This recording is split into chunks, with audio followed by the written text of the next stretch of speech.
Jane Eyre, Chapter 2. I resisted all the way, a new thing for me and a circumstance which greatly strengthened the bad opinion Bessie and Miss Abbot were disposed to entertain of me. The fact is, I was a trifle beside myself, or rather out of myself, as the French would say. I was conscious that a moment's mutiny had already rendered me liable to strange penalties, and like any other rebel slave, I felt resolved, in my desperation, to go all lengths. "Hold her arms, Mrs. Abbot! She's like a mad cat!" For shame, cried the lady's maid. "What shocking conduct, Miss Eyre, to strike a young gentleman, your benefactress's son, your young master." "Master? How is he my master? Am I a servant?" "No, you are less than a servant, for you do nothing for your keep. There, sit down and think over your wickedness." They had got me by this time into the apartment indicated by Mrs. Reed, and had thrust me upon a stool. My impulse was to rise from it like a spring. Their two pair of hands arrested me instantly. "If you don't sit still, you must be tied down," said Bessie. "Miss Abbot, lend me your garters. She would break mine directly." Miss Abbot turned to divest a stout leg of the necessary ligature. This preparation for bonds and the additional ignominy it inferred took a little of the excitement out of me. "Don't take them off," I cried. "I will not stir." In guarantee whereof I attached myself to my seat by my hands. "Mind you don't," said Bessie, and when she had ascertained that I was really subsiding, she loosened her hold of me. Then she and Miss Abbot stood with folded arms, looking darkly and doubtfully on my face, as incredulous of my sanity. "She never did so before," at last said Bessie, turning to the Abigail. "But it was always in her," was the reply. "I've told Mrs. often my opinion about the child, and Mrs. agreed with me. She's an underhand little thing. I never saw a girl of her age with so much cover." Bessie answered not, but ere long, addressing me, she said, "You ought to be aware, miss, that you are under obligations to Mrs. Reed. She keeps you. If she were to turn you off, you would have to go to the poorhouse." I had nothing to say to these words. They were not new to me. My very first recollections of existence included hints of the same kind. This reproach of my dependence had become a vague sing-song in my ear, very painful and crushing, but only half intelligible. Miss Abbot joined in. "And you ought not to think yourself on an equality with the Mrs. Reed and Master Reed, because Mrs. kindly allows you to be brought up with them. They will have a great deal of money, and you will have none. It is your place to be humble, and to try and make yourself agreeable to them." "What we tell you is for your good," added Bessie in no harsh voice. "You should try to be useful and pleasant, then perhaps you would have a home here. But if you become passionate and rude, Mrs. will send you away, I am sure."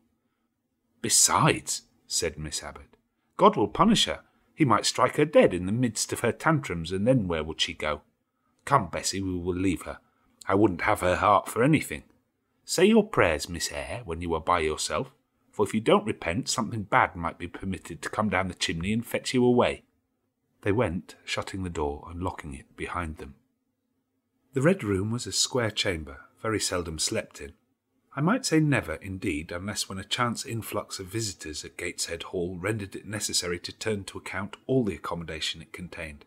Yet it was one of the largest and stateliest chambers in the mansion. A bed, supported on massive pillars of mahogany, hung with curtains of deep red damask, stood out like a tabernacle in the centre. The two large windows, with their blinds always drawn down, were half shrouded in festoons and falls of similar drapery. The carpet was red, the table at the foot of the bed was covered with a crimson cloth, the walls were a soft fawn colour with a blush of pink in it.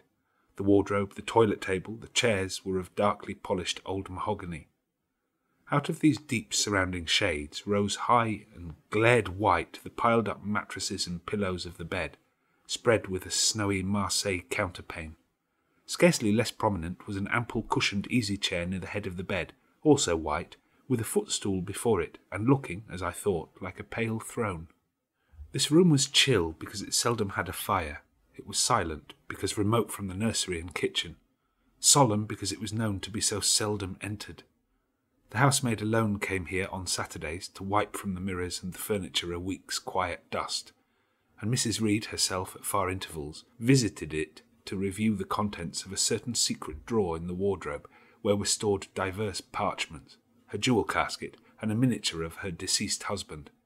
And in those last words lies the secret of the Red Room, the spell which kept it so lonely in spite of its grandeur. Mr. Reed had been dead 9 years. It was in this chamber he breathed his last. Here he lay in state. Hence his coffin was borne by the undertaker's men, and since that day a sense of dreary consecration had guarded it from frequent intrusion. My seat, to which Bessie and the bitter Miss Abbot had left me riveted, was a low ottoman near the marble chimney-piece. The bed rose before me. To my right hand there was the high, dark wardrobe, with subdued, broken reflections varying the gloss of its panels. To my left were the muffled windows. A great-looking glass between them repeated the vacant majesty of the bed and room. I was not quite sure whether they had locked the door, and when I dared move, I got up and went to see. Alas, yes. No jail was ever more secure.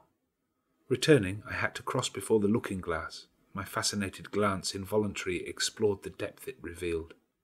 All looked colder and darker in that visionary hollow than in reality, and the strange little figure there gazing at me with a white face and arms specking the gloom, and glittering eyes of fear moving where all else was still, had the effect of a real spirit.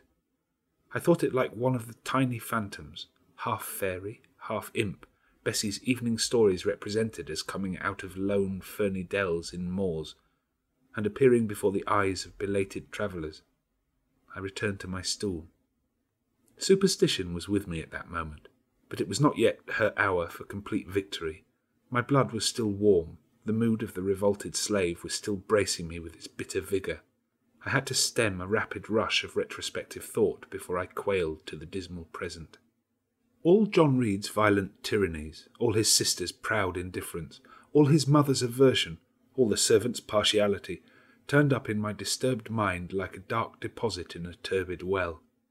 Why was I always suffering, always browbeaten, always accursed, forever condemned? Why could I never please? Why was it useless to try to win anyone's favour? Eliza, who was headstrong and selfish, was respected. Georgiana, who had a spoiled temper, a very acrid spite, a captious and insolent carriage, was universally indulged. Her beauty, her pink cheeks and golden curls seemed to give delight to all who looked at her, and to purchase indemnity for every fault. John no one thwarted, much less punished, though he twisted the necks of pigeons, killed the little pea-chicks, set the dogs at the sheep, stripped the hothouse vines of their fruit, and broke the buds off the choicest plants in the conservatory. He called his mother old girl, too, sometimes reviled her for her dark skin, similar to his own, bluntly disregarded her wishes, not unfrequently tore and spoiled her silk attire, and he was still her own darling. I dared commit no fault.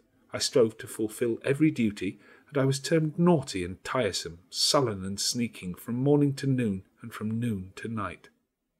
My head still ached and bled with the blow and fall I had received. No one had reproved John for wantonly striking me, and because I had turned against him to avert farther irrational violence, I was loaded with general opprobrium. Unjust, unjust, said my reason, forced by the agonizing stimulus into precocious, though transitory, power, and resolve, equally wrought up, instigated some strange expedient to achieve escape from insupportable oppression, as running away, or if that could not be effected, never eating or drinking more and letting myself die. What a consternation of soul was mine that dreary afternoon! How all my brain was in tumult and all my heart in insurrection! Yet in what darkness, what dense ignorance was the mental battle fought! I could not answer the ceaseless inward question, why I thus suffered. Now, at the distance of, I will not say how many years, I see it clearly. I was a discord in Gateshead Hall. I was like nobody there. I had nothing in harmony with Mrs. Reed or her children, or her chosen vassalage. If they did not love me, in fact, as little did I love them. They were not bound to regard with affection a thing that could not sympathize with one amongst them, a heterogeneous thing, opposed to them in temperament, in capacity, in propensities, a useless thing incapable of serving their interest or adding to their pleasure, a noxious thing cherishing the germs of indignation at their treatment, of contempt of their judgment. I know that had I been a sanguine, brilliant, careless, exacting, handsome, romping child, Though equally dependent and friendless, Mrs. Reed would have endured my presence more complacently. Her children would have entertained for me more of the cordiality of fellow-feeling. The servants would have been less prone to make me the scapegoat of the nursery. Daylight began to forsake the Red Room. It was past 4 o'clock, and the beclouded afternoon was tending to drear twilight. I heard the rain still beating continuously on the staircase window, and the wind howling in the grove behind the hall. I grew by degrees cold as a stone, and then my courage sank. My habitual mood of humiliation, self-doubt, forlorn depression fell damp on the embers of my decaying ire. All said I was wicked, and perhaps I might be so. What thought had I been but just conceiving of starving myself to death? That certainty was a crime, and was I fit to die? Or was the vault under the chancel of Gateshead Church an inviting bourne? In such vault I had been told did Mr. Reed lie buried, and led by this thought to recall his idea, I dwelt on it with gathering dread. I could not remember him, but I knew that he was my own uncle, my mother's brother, that he had taken me when a parentless infant to his house, and that in his last moments he had required a promise of Mrs. Reed that she would rear and maintain me as one of her own children. Mrs. Reed probably considered she had kept this promise, and so she had, I dare say, as well as her nature would permit her. But how could she really like an interloper not of her race, and unconnected with her, after her husband's death, by any tie? It must have been most irksome to find herself bound by a hard-wrung pledge to stand in the stead of a parent to a strange child she could not love, and to see an uncongenial alien permanently intruded on her own family group. A singular notion dawned upon me.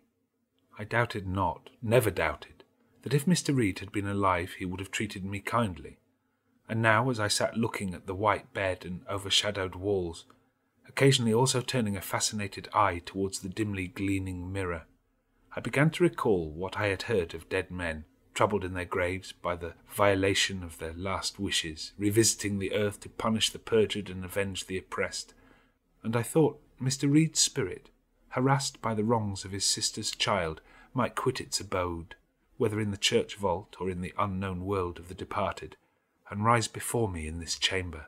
I wiped my tears and hushed my sobs, fearful lest any sign of violent grief might waken a preternatural voice to comfort me, or elicit from the gloom some haloed face bending over me with strange pity.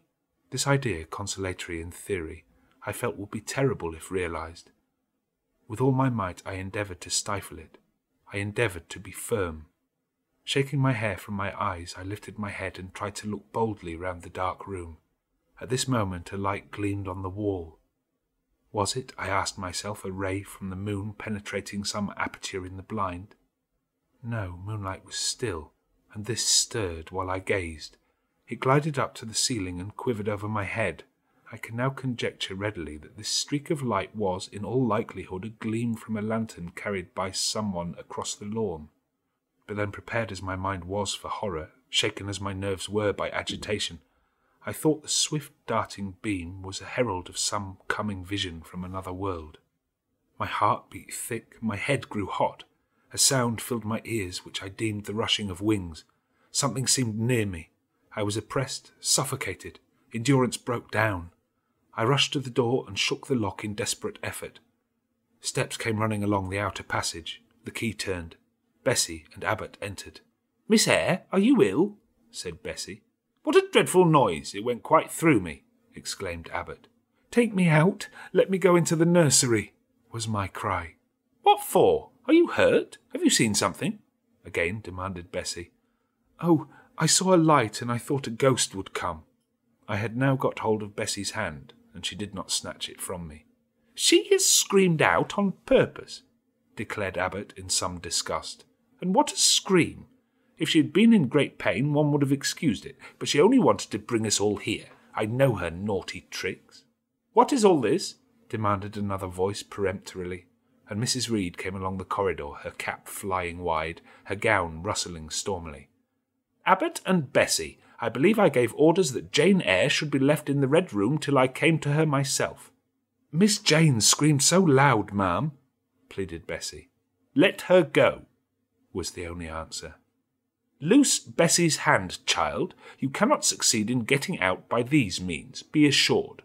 I abhor artifice, particularly in children. It is my duty to show you that tricks will not answer. You will now stay here an hour longer, and it is only on condition of perfect submission and stillness that I shall liberate you then. Oh, aunt, have pity. Forgive me, I cannot endure it. Let me be punished some other way. I shall be killed if— Silence! This violence is almost repulsive. And so no doubt she felt it. I was a precocious actress in her eyes. She sincerely looked on me as a compound of virulent passions, mean spirit, and dangerous duplicity. Bessie and Abbot having retreated, Mrs. Reed, impatient of my now frantic anguish and wild sobs, abruptly thrust me back and locked me in without further parley. I heard her sweeping away, and soon after she was gone, I suppose I had species of fit. Unconsciousness closed the scene.